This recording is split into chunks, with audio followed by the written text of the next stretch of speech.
y gracias a todos por acompañarnos en esta noche para ustedes en Argentina, tarde todavía en Costa Rica. Son las 3:30 de la tarde por estos lados en América Central. Voy a compartir la pantalla. A ver si se puede.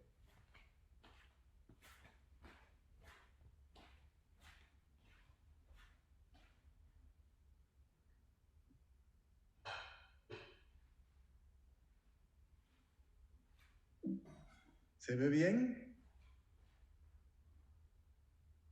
¿Se ve la pantalla? Perfecto, Ángel. Sí, se ve muy bien. Perfecto.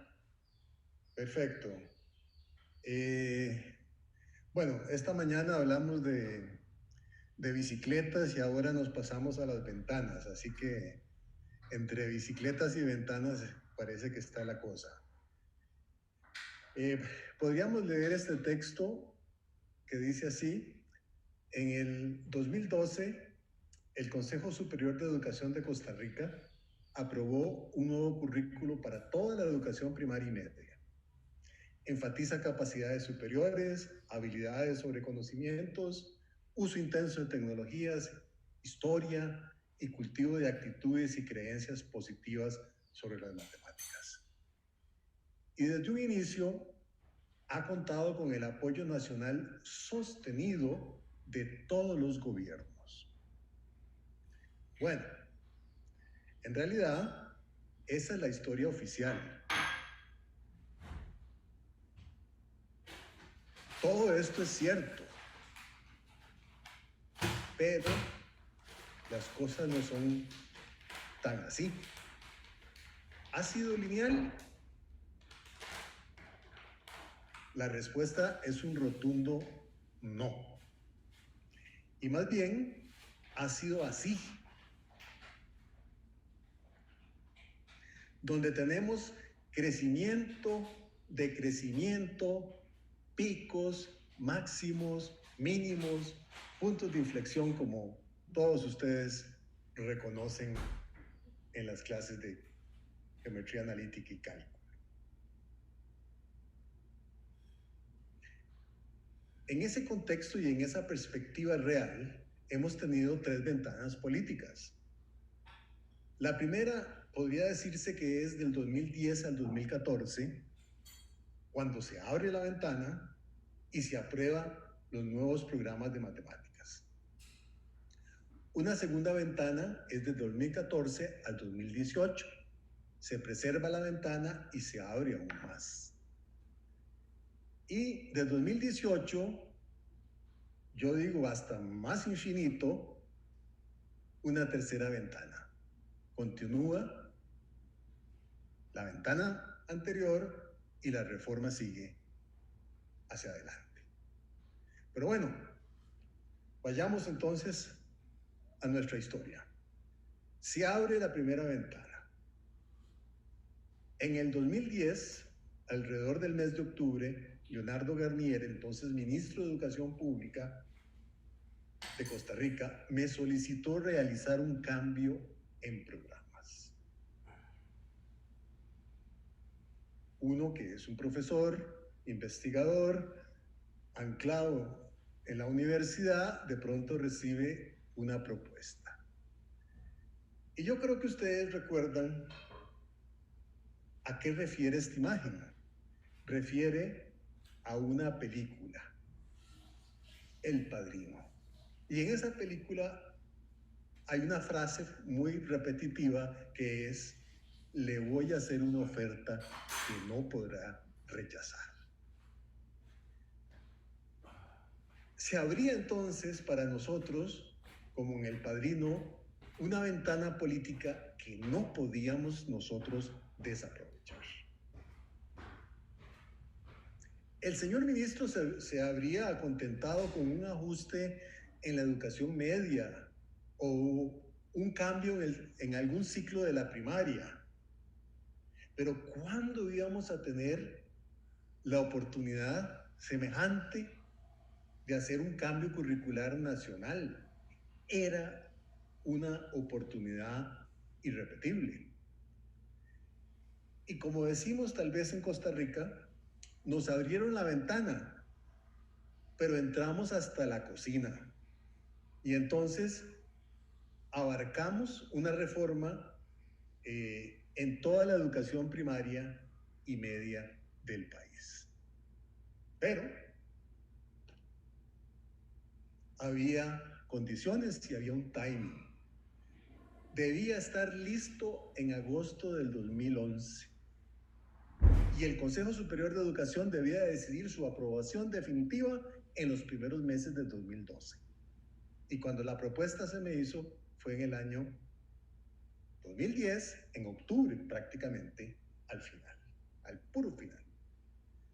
Bueno, el problema que se planteó, problema 1, y vamos a ver 5 problemas, fue cómo diseñar un currículo para toda la educación primaria y media en menos de 9 meses. Un embarazo. La respuesta, sustituir el cómo por un con quiénes.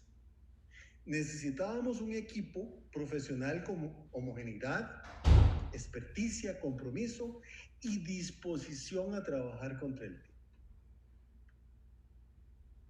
Azar o no, existía un equipo de investigadores de universidades públicas con estas condiciones. Se completó el grupo con 4 docentes en servicio aportados por el Ministerio de Educación Pública. Y así se construyó el proyecto Reforma de la Educación Matemática en Costa Rica. Un poco después, no tan lejos, otros profesionales se incorporaron. Este proyecto fue el responsable de diseñar finalmente el currículo y este proyecto orientaría hasta nuestros días su implementación en el país. El equipo humano de Reforma Matemática está ahí, lo pueden ver, son seres humanos, individuos, muchos de ellos conocidos por los amigos que tenemos en esta mesa y participan en este evento tan importante para darle continuidad a toda una trayectoria que se ha tenido y que ha impulsado desde un principio Jorge. Y aparece el problema 2. No había consenso para un constructo curricular que involucrara competencias o en general capacidades. Para algunos las competencias eran lo máximo, para otros era una moda, para otros un medio de control económico y hasta político. Además, prevalecían paradigmas de currículos por contenidos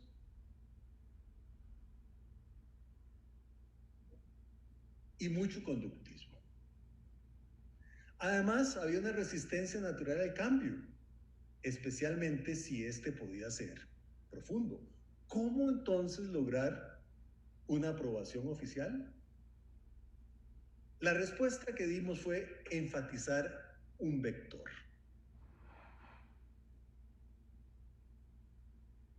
La resolución de problemas, así en general, no tenía opositores.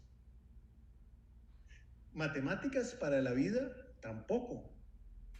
Entonces, así presentamos como el enfoque principal de esta propuesta, resolución de problemas con énfasis en contextos reales. Esto era más aceptable por la gran mayoría de personas que tenían que tomar una decisión. Así fue aprobado, casi unánimemente, solo un voto en desacuerdo.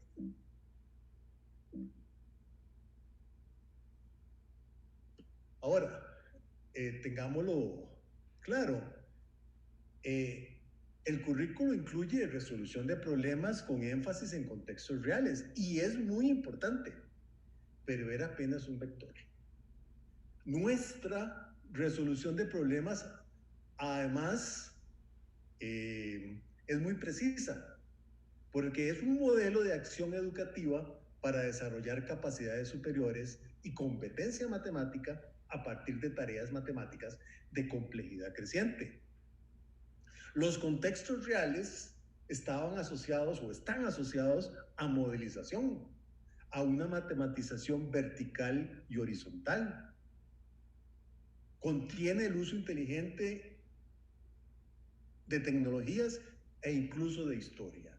Y mucho más que no voy a mencionar ahora.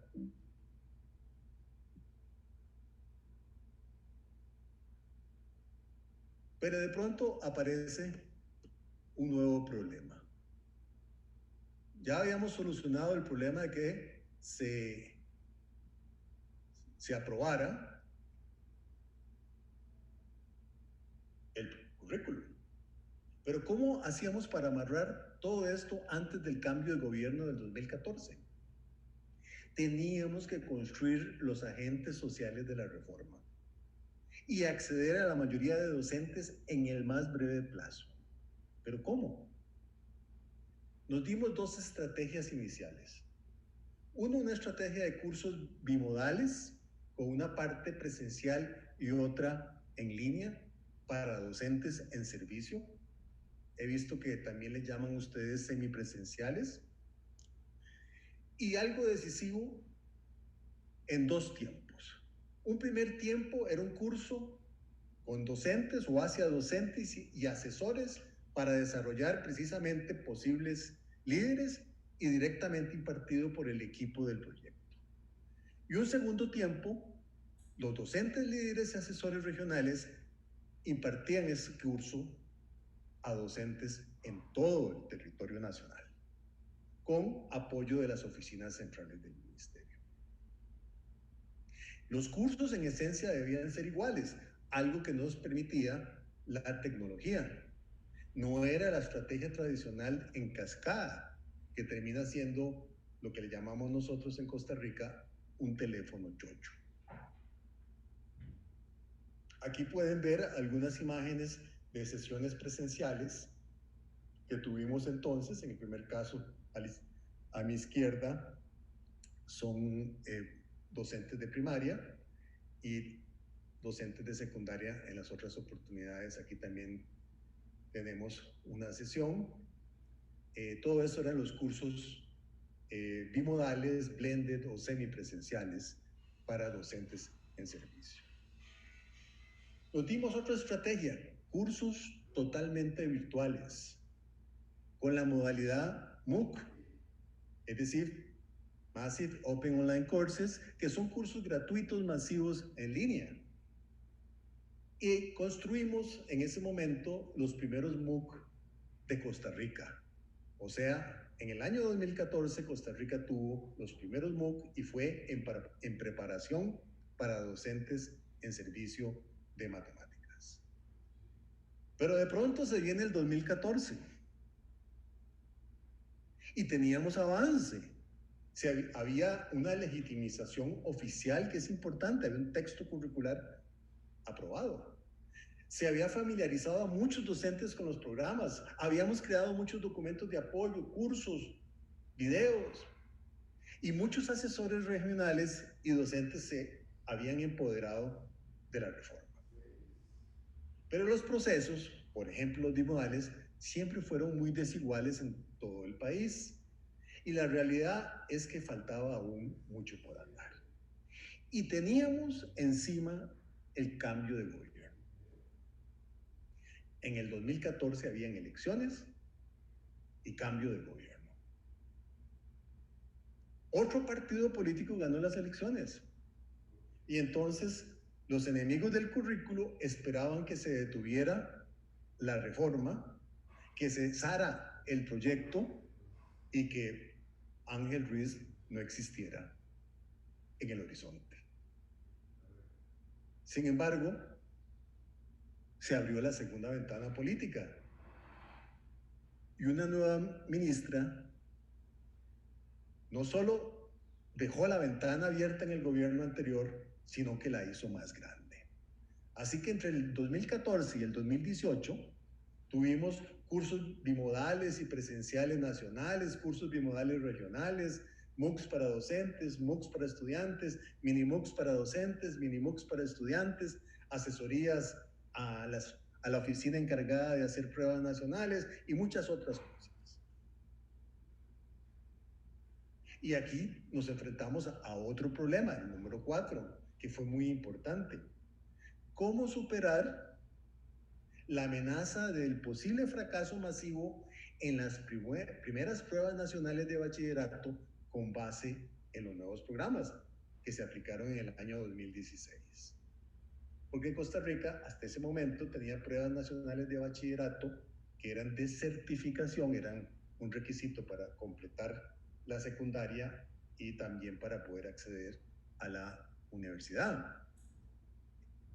Eso ha cambiado en los últimos 2 años, pero en ese momento esta era la situación. Y la primera vez que se aplican todo con los contenidos completos, con los objetivos completos del programa nuevo, era en ese año. ¿Cómo resolvimos el problema? Construimos MOOCs para estudiantes. Y luego construimos mini MOOCs para estudiantes.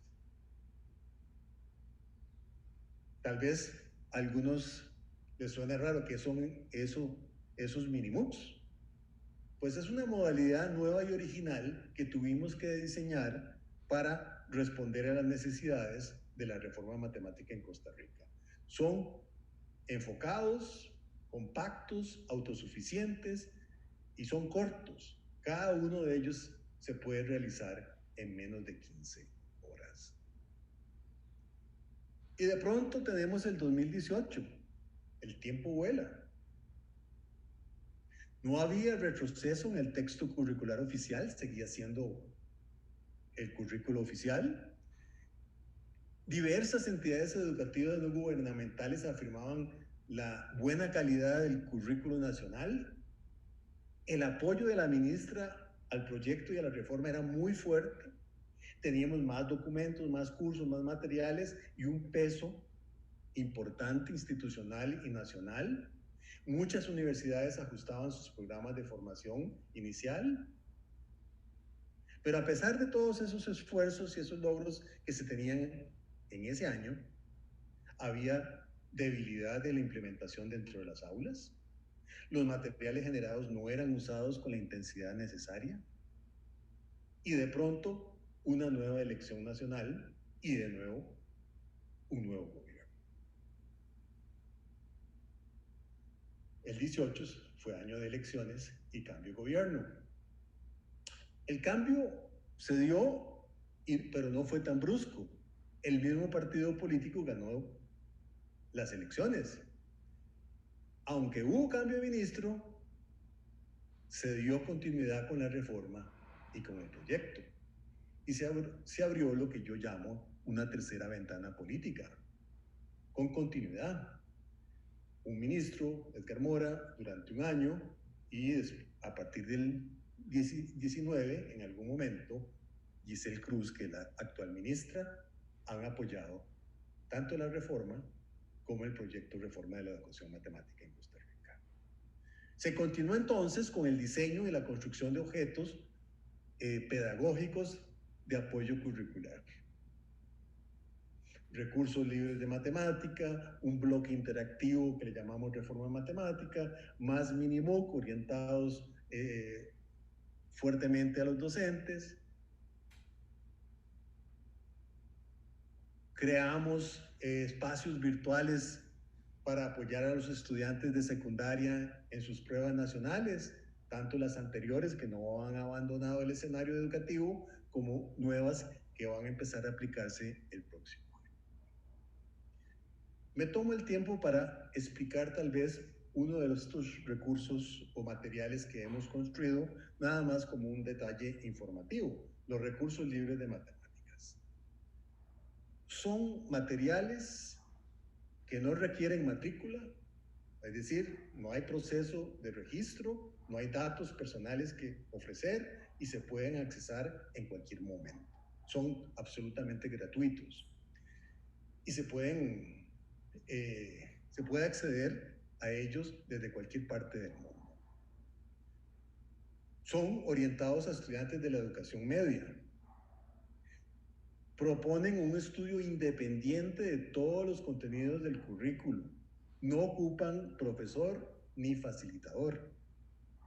Y una de sus características es la participación intensa de videos de menos de 3 minutos. La estructura se hace con base en las unidades virtuales de aprendizaje, UVA. Cada una tiene 12 secciones web. No voy a concentrarme en eso, pero voy a darles un vistazo. Por ejemplo, aquí tienen el inicio de una de las unidades virtuales, que arranca con un video explicativo. Aquí tienen una sección con un problema. Siempre se inician las actividades o los materiales con problemas seleccionados. Hay una práctica para el muchacho totalmente interactiva, en el sentido de que se dan las soluciones completas, se dice si se actuó bien, se resolvió bien o no, pero además se le da elementos pedagógicos que acompañen la resolución de esos problemas.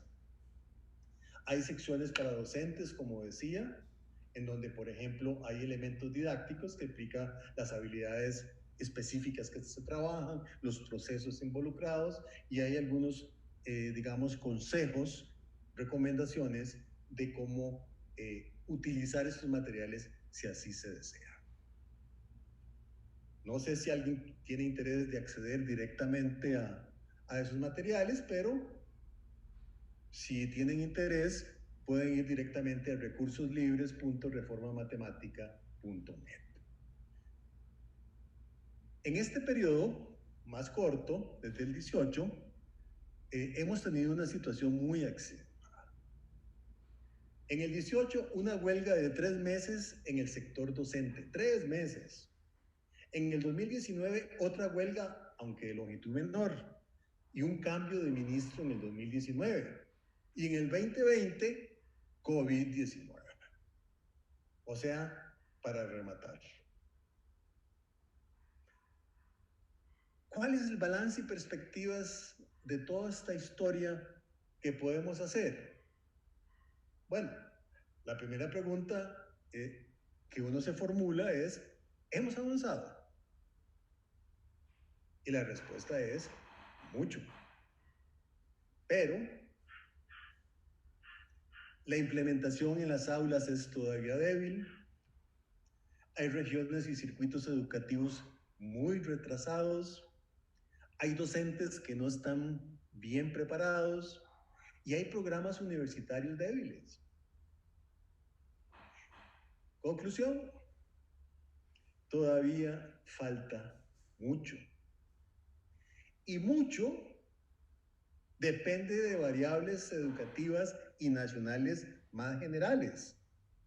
No voy a extenderme aquí sobre eso porque toma mucho tiempo. Pero, por ejemplo, la calidad de programas de formación docente inicial, sobre todo en las universidades privadas que hay en Costa Rica. Costa Rica tiene más de 50 universidades privadas para ser un país enano, que tiene 5 millones de habitantes, y hay problemas que no nos permiten asegurar la calidad de los programas iniciales y más bien probablemente sí podamos asegurar en varios casos lo contrario. De la misma forma, hay otros elementos como un sistema de contratación y desarrollo profesional por el Ministerio de Educación Pública que es obsoleto y no permite realmente un monitoreo de la acción de aula y al mismo tiempo un apoyo especial a los docentes. Aparece entonces el problema quinto. ¿Cómo seguir manteniendo apoyo después de 2 administraciones gubernamentales y 4 ministros, 9 años? ¿Por qué seguir apoyando la reforma matemática y este proyecto? Sin duda, no podemos desconocer que ha aumentado la tensión entre lo que yo llamo el tiempo generacional de una reforma estratégica, no es una colección de parches nada más, y el tiempo político. Hay consenso internacional de que reformas profundas, como la que estamos nosotros llevando a cabo en Costa Rica, duran 2 o 3 décadas para instalarse definitivamente en la conciencia educativa nacional. Esto es algo que va a ser consignado en un estudio del ICNI, el número 24, que va a salir publicado por Springer en el próximo año, si logramos completar todos los plazos, porque un estudio del ICMI es una cosa muy complicada y toma como 3 años para poderse gestionar. Pero una de las conclusiones que adelanto, se recordarán de mí dentro de 1 o 2 años cuando logremos que esto se publique, es que las reformas profundas toman tiempo y que no se pueden simplemente pensar que se hacen una serie de cambios, una serie de reformas, transformaciones, y que estas en 2 o 3 años se pueden ver reflejadas en la conciencia educativa y mostrar amplios resultados. Hay un refrán que dice que de las crisis emergen oportunidades. Fue una apuesta con visión estratégica de los reformadores de la educación matemática en Costa Rica usar con gran innovación las tecnologías de la comunicación en la reforma matemática. En cada caso respondía, como hemos visto, a desafíos inmediatos. Son las bicicletas que hablaba yo esta mañana en el panel inaugural. Pero ahora esa apuesta se vuelve crucial, no solo para la reforma matemática, sino también probablemente para la educación nacional. Nadie en el país cuenta con la gran cantidad de recursos en línea que tiene nuestro proyecto. Más de 400 secciones web educativas, más de 400 videos explicativos. Cuando digo más de 400, les digo que son más de 500 en realidad. Más de 400 ejercicios resueltos de práctica y retroalimentación. Un bloque interactivo al servicio de la enseñanza y aprendizaje de las matemáticas. Se abre una oportunidad de oro, en mi opinión, para demostrar el valor de la reforma matemática y que puede servir a toda la educación nacional. Y esta parece ser una ruta hacia la solución del problema quinto. Para ir finalizando, algunos comentarios.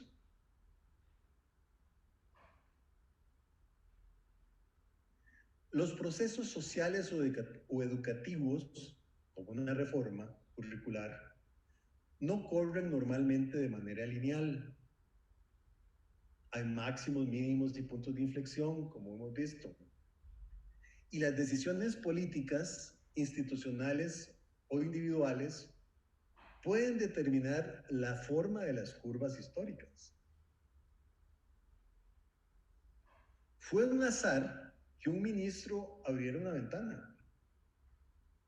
Tal vez fue un poco menos azar que otra ministra continuara, puesto que ya había una trayectoria y había una inversión nacional en esta reforma. Y por la misma razón, menos azar que continuara el apoyo de 2 ministros más. Ahora bien, fue un azar también que existiera en Costa Rica un equipo humano con la experticia, voluntad y compromiso para aprovechar estas oportunidades históricas para avanzar la educación matemática.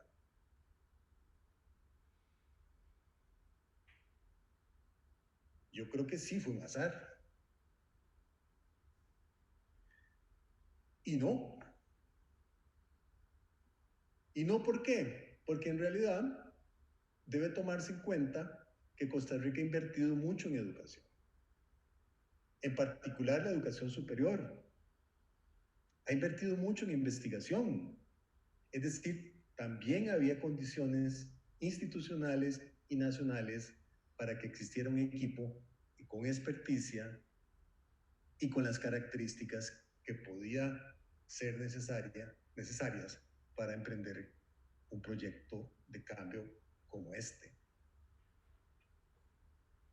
En tiempos de pandemia, no debería ser un azar esta reforma, ni este proyecto, ni que este equipo permanezcan siendo un punto arquimediano para apoyar la educación del país. Hasta aquí mi intervención. Muchas gracias por su atención y estoy abierto a las preguntas o contribuciones con mucho gusto. Perfecto, Ángel. Muy clara la exposición y muy profunda. Opino lo mismo. Le agradecemos. Primero, quisiera agradecerle el haber participado y haber dado la charla. Y sí, hay algunas preguntas que estuvieron haciendo los participantes. Me gustaría transmitírselas para que usted diera su opinión. También una especie de comentario mío. En su exposición se nota, o a mí por lo menos me pareció y creo que a otros también, que de alguna manera usted encarna todo este proceso casi como una aventura, digamos, como algo que dependió de tanto de un gran esfuerzo y un gran compromiso de cierta gente y al mismo tiempo el azar de las situaciones políticas que van atravesando el tiempo. Y respecto a eso, me gustaría por ahí hacer una pregunta medio naif, pero ¿usted considera que ese proceso, esa construcción que ustedes pudieron realizar, en algún sentido fue algo excepcional o de alguna manera esos procesos pueden aparecer en otros países, sobre todo pensaba yo más en los países de América Latina en donde los movimientos políticos suelen ser muy bruscos y bueno, si usted considera que lo que ha ocurrido en Costa Rica podría darse o se está dando en otros países. Yo considero que la experiencia de Costa Rica tiene muchos elementos propios a la realidad de ese país, tanto por su estabilidad, sus instituciones, el papel de la educación superior. Hay muchas cosas que son muy propias de Costa Rica. Sin embargo, yo pienso que aquí hay lecciones que no solo son para Costa Rica. Más allá, incluso para hacer un metaanálisis de lo que hemos vivido, es el aprovechamiento de las oportunidades que nos ofrece la realidad. Por ejemplo, yo sé que sería mucho más difícil tener la envergadura o el alcance nacional en un país como Argentina o un país como Brasil, por las dimensiones del país, por la heterogeneidad de las diferentes regiones, provincias o estados. Pero al mismo tiempo es posible pensar que en algunas regiones, provincias o estados, eso se puede realizar. En otros países con otras condiciones también es posible pensar que algo así se pueda realizar. Y en parte, y esto lo hablábamos en algunas otras oportunidades, nosotros creamos un ejemplo posible que se puede seguir, que da fe de que algunas de estas acciones son posibles. Porque ¿qué es lo que sucede con la mayoría de académicos que viven enclaustrados en las universidades? Lo que nos pasaba a nosotros hace unos 10 años. Criticábamos, Decíamos que las cosas había que hacerlas de otra forma, hacíamos propuestas, buenas o malas, pero nuestro nivel de impacto era casi nulo. Y eso puede ser que siga pasando en muchas latitudes, pero que se haya abierto una ventana y que se haya podido aprovechar y sabido aprovechar, eso es una lección. Es una lección importante. Otra lección importante, y la traté de transmitir, aun cuando se abre una ventana, el camino no es lineal. En el 2014 estuvimos a punto de que la reforma matemática en Costa Rica fuera historia. Que se estudiara la reforma matemática en Costa Rica entre los años 10 y 14 como una cuestión excepcional que se dio ahí, que ya no existe. Ahora, retrospectivamente, uno dice, hemos recorrido todo este camino, pero las cosas cuando las teníamos enfrente eran diferentes. Por ejemplo, en el mismo 14, antes de que cambiara el gobierno, después de la elección de febrero del 14, el proceso se ralentizó completamente, se paralizó. Dejamos de tener apoyos de muchas formas, era muy desigual, no se podía esperar que las cosas iban a salir bien. Y eso continuó incluso con una nueva ministra dispuesta a apoyar el proceso, porque las reformas son devoradoras, reformas de esta profundidad son devoradoras de esfuerzos y están llenas de detalles y de personas, algunas favorables, positivas, otras no favorables y negativas. Es parte de la vida social.